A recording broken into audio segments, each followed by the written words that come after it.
Well, good morning, everyone. Today is Tuesday, September the 28th, and it's my pleasure to bring an update from the city of Belleville. I hope everyone is doing well and enjoyed the spectacular weekend we had. I always start off my weekly updates with a sort of a status check on where we are with COVID-19. And as of the beginning of this week, I can tell you that we had, I think, 10 new cases over the weekend, which brought us to 40 active cases at this time. Since the beginning of COVID, we've had 1,374 total cases. Again, I believe there are 4 people that are hospitalized, which include 2 people in intensive care and 2 people on ventilator. And so it's a reminder about the fact that we're still not done with COVID, we're still not through it, and we need to be careful. Of course, the number one thing that you can do is to get your vaccination. We know that is makes it so it's not as serious. And we also know that many of the people that are in the hospital are people who are unvaccinated. So we really need to get that. As of the beginning of this week, we went through 130,000 residents, 130,096 to be exact, who had their first dose. So that's 87% of our population. And on the second dose, 117,882 people 12 years of age and older have gotten their second dose, and that is a 79% rate, which is really, really good. So thank you very much to everybody who's received the vaccine. I know you did it for yourself, but you also did it for us so that we can return to normal, and so we appreciate it. Last week, the City of Belleville implemented our new rules regarding proof of vaccination. This came on at the same time where the province of Ontario brought in new rules for requirements of people having proof of vaccination to go to certain places. So the province brought in the rules for that any theaters or indoor music events or museums or restaurants or indoor recreational facilities, there is now a requirement for you to have proof of vaccination. And the City of Belleville, because of our rental agreement with the American Hockey League and the fact that so many staff go between our facilities, we've also brought in a proof of vaccination for all city facilities for people that are 12 years of age and older. And this week there was an important decision by the Ontario Human Rights Tribunal, which ruled that these requirements for proof of vaccination were appropriate, were permissible in Ontario. And so I hope that's going to put an end to the discussion about whether this should happen. And again, at the end of the day, we just want people to get vaccinated. We want to get out of COVID-19 and move on. And these are ways that people who have taken the steps to be vaccinated, that they are allowed to have more relaxations in our society. Last week was the 70th anniversary of Community Living Belleville and area. And I was so pleased to be joined by Mayor Jim Harrison from Quinte West and Warden Rick Phillips from Hastings County as we recognize this very, very special organization that helps people, residents in our community, live their life to the fullest. These are typically special needs individuals who they get the support and the training, and they're able to have active and full lives. And what a wonderful day it is to celebrate the 70th anniversary of that organization. And on behalf of all previous mayors and councils and all future mayors and councils, certainly we all shared with them in that celebration. And I know that many residents in Belleville have had to use or have been able to use the services of community living. So congratulations to everybody involved. Thank you to the board of directors, and thank you to the staff and the volunteers that are working there. Last week, we also had a very exciting visit from Provincial Minister of Transportation, Carolyn Mulrooney. And Carolyn Mulrooney came to Belleville to take a look at some of our requests regarding the Belleville East arterial road.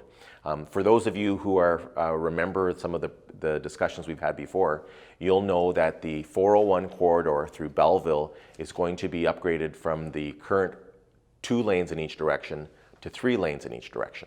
And in order to do that, they first have to reconstruct the bridges to make them wider to allow the road to be done. And part of that discussion has been adding a 4th interchange for Belleville, farther to the east, particularly to be able to have vehicle access to the industrial park, without having to come down Canafton Road and go through a residential and through a commercial area. And so we have been probably making presentations on this for 40 years to the province of Ontario.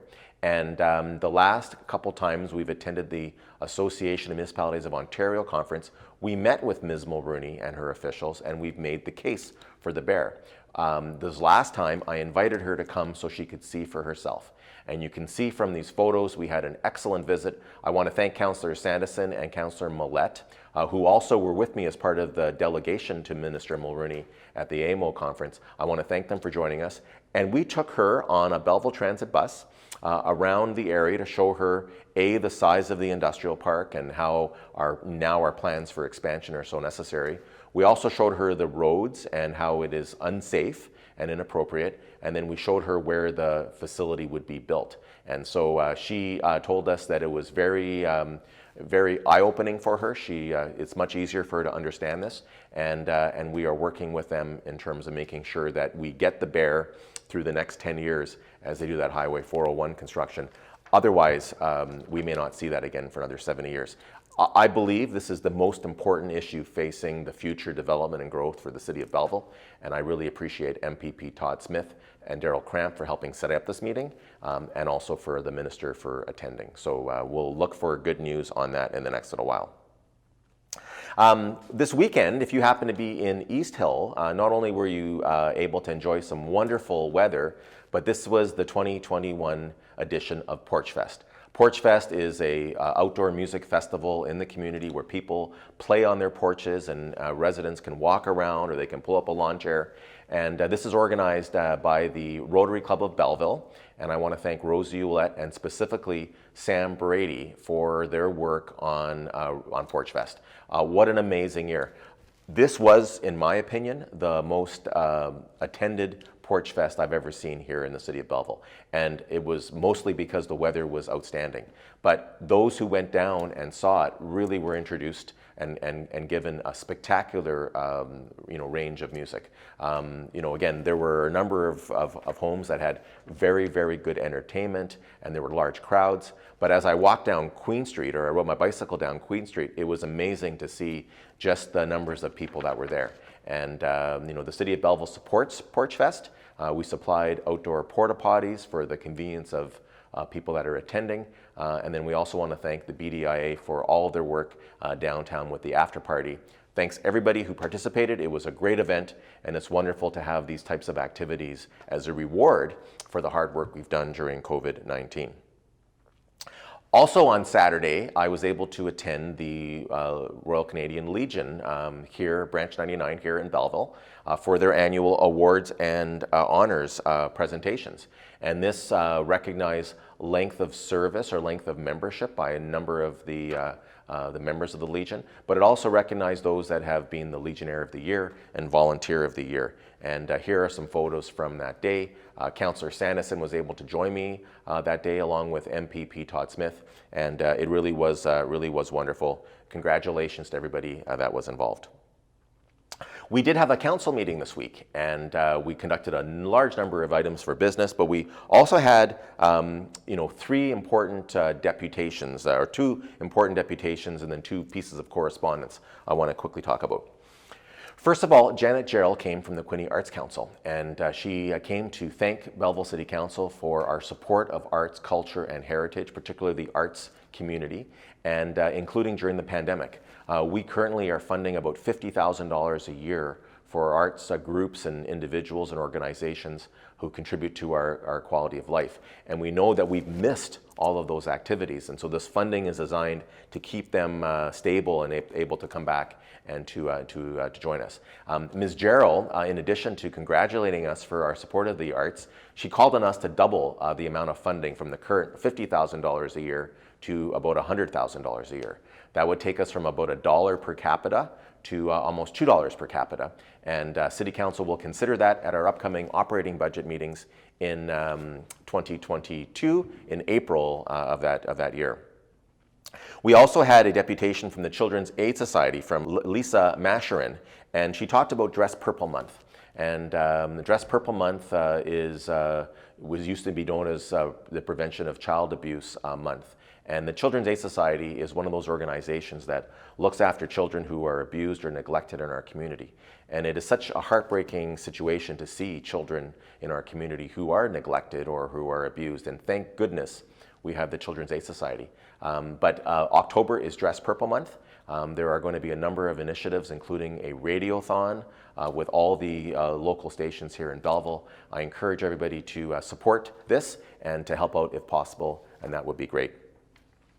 We also heard from our about 23 local optometrists, and they were bringing to our attention the fact that Ontario has not kept up with inflation over the last 20 years, and they are falling much farther behind their provincial counterparts in other provinces. And the reason why that's important to us is because if they are not competitive, we're going to lose optometrists to places like Quebec and Manitoba and Saskatchewan and other provinces. And so they brought forth a resolution for City Council to support calling on the provincial government to get back to the negotiating table and to bring more equity when it comes to that. And so we supported that. We believe it's important. And I'd encourage everybody who either knows an optometrist or is going to see an optometrist, not just to thank them, but to tell them about Belleville City Council's support.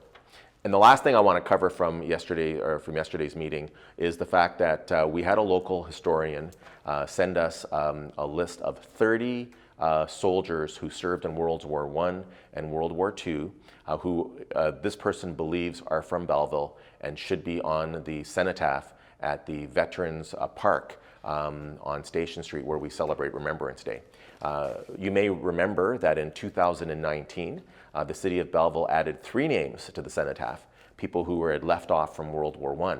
And we received that correspondence at our council meeting, and we've asked staff to research this.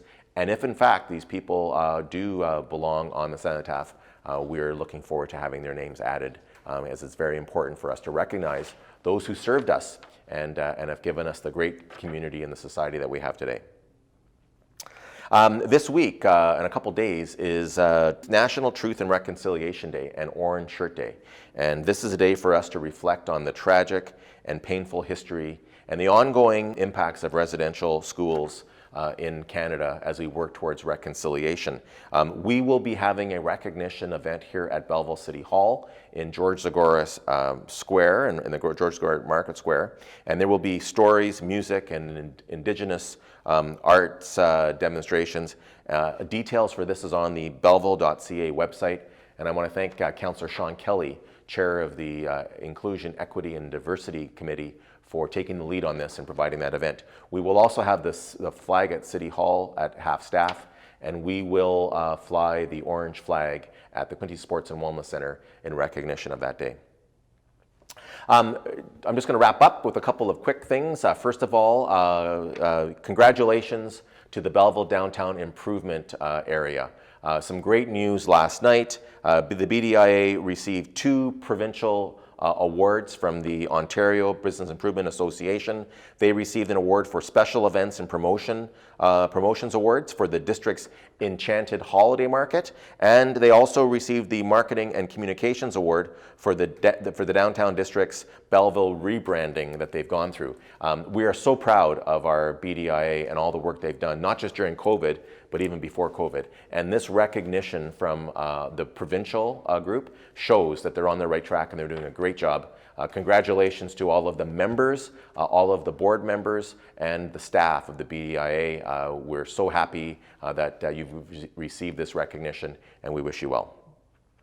And then the last thing I just want to talk about today is that Hag Park, which is on Hag Road, named after a former mayor of the city of Belleville, is going to be closed for approximately 2 weeks as we start the work to install new playground equipment. There will be fitness playground equipment, additional swings added there, and shaded picnic tables. And those residents that use that park now, they won't be able to use it, but we encourage you to use the Brimley Court green space. That's at 51 Brimley Court nearby, and that will be a great place to get your exercise and enjoy the beautiful lush green grass after all the rain that we've had while we upgrade that Hag Park for future use.